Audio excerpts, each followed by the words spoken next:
এরা ওয়াজ করবো ইব্রাহিম নবীর, এরা ওয়াজ করে ঈসা নবীর, জাকারিয়া নবীর, ইউসুফ নবীর, অন্যান্য নবীর ওয়াজ যেই সুন্দর করে গুছাইয়া গঠনমূলক ভাবে করে, আমার নবীর ক্ষেত্রে এইরকম সম্মান দিয়ে কথা বলতে আমি শুনি না। কথা কোন ঠিক না বেটে?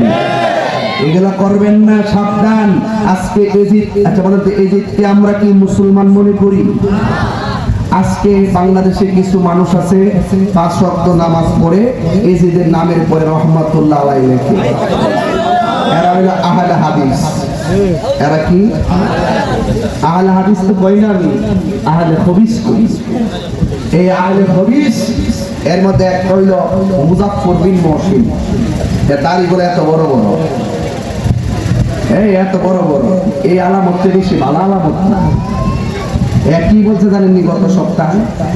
সে বলছে কোরআনের মধ্যে যে রুকু আছে না, রুকু, এই রুকু গুলো বলে বেদাত।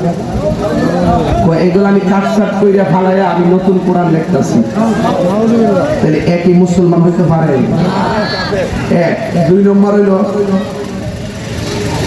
এরা কয় সবে বরাতের রাত্রে মসজিদে ইবাদত করার চাইতে বেশ্যাখানায় থাকা ভালো। এর মধ্যেই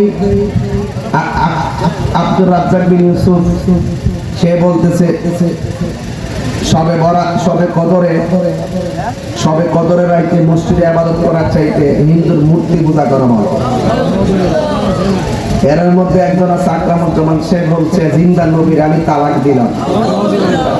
এই আকরামুজ্জামান বলছে নূরের নবীর আমি তালাক দিলাম। আর আব্দুর রাজ্জাক বিন ইউসুফ বলছে হাসরের মাঠে নবী সুপারিশ করবো দূরের কথা, নিজে জান লই নাকি তেলা দিই।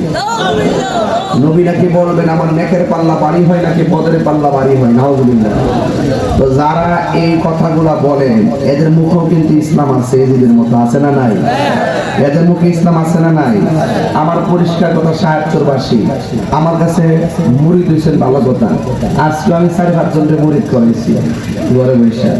এখানেও যদি কেউ থাকে আমি ওয়াজের পরে ইনশাআল্লাহ বায়াতটা করাবো যদি কেউ থাকে। তবে একটা কথা কয়ে দিয়ে যায়, পীর মুরিদি তাহিরের ব্যবসা না, এটা মনে রাখবেন। যদি ব্যবসা হইতো তাইলে ওই হাইটে ঘুরে বাড়ি ঘুরে মুরিদ সংগ্রহ করলাম। কথা কোন ঠিক নেই? আমি আমার মহব্বত করে যখন তারা এসে বলে শহীদ চাই, তখন আমি বায়াত করাই। তবে একটা কথা কইয়া দিয়ে যায় আপনাদের কাছে, আপনি গরিব হইতে পারেন, আপনার টাকা না থাকতে পারে, আপনি যদি নবী পাগল হন, আপনার জুতাগুলো আমার জিব্বা দিয়ে পরিষ্কার করে দেবেন। আর যদি আপনি কোটিপতি হন, আপনার অন্তর যদি নবীর মহব্বত না থাকে, আপনার ছায়ার মধ্যে আমি পাওয়া যেতে পারবো। এটা মাথায় রাখবেন। এই জীবনে টাকা পয়সা কি কবরে যাইব? কবরে যাবে একমাত্র রাহমাতুল্লিল। হাসরের কথা বলবে রাহমাতুল্লিল। প্রথম ফুলসিরাত অতিক্রম করবে রাহমাতুল্লিল। প্রথম জান্নাতে ঢুকবে রাহমাতুল্লিল। মিজানের পাল্লায় টান দিবে রাহমাতুল্লিল। হাউজে কাউসারের পানির মালিক রাহমাতুল্লিল। সহসল্লি কবরে উপস্থিত রাহমাতুল্লিল। তো সেই নবীর প্রেমে দিবানা হওয়ার দরকার আছে না নাই? আরো যারা আছে না নাই? এই আহলে হাদিস নামাজাবি দেখবেন রমজান মাসে বাইরেই কইব তারাবির নামাজ 8 রাকাত। এই একটা ভেজাল রমজান এমন বলা গান কিছু প্রোটেকশন দিতে দোহাই দেওয়ার পর কিছু ফুলবান আছে 8 টাকা ফেরে বাইরে যায়। 8 টাকা ফেরে বাইরে। এগুলা কি আপনার 10 বছর আগে আসিল? এগুলা ইহুদিদের দালাল।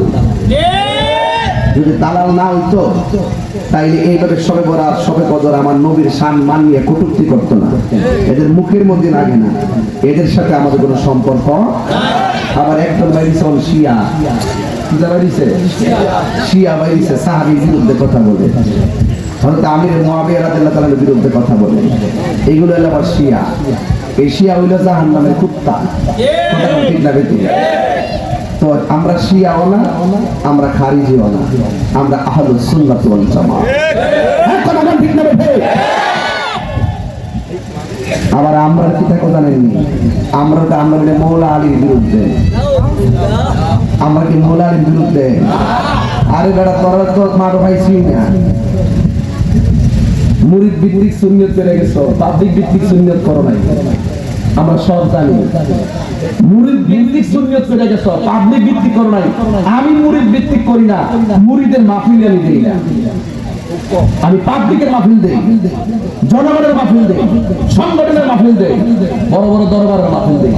উত্তরবঙ্গে যেখানে মিলাদ ক্যাম্প নাই সেখানে মাহফিল দেই। কথা কোন ঠিক কিনা? আর তারা হলো মুরিদ ভিত্তিক, কেমনে আলী মুরিদরা বারবার ব্যবসাটা জমাই দেয়।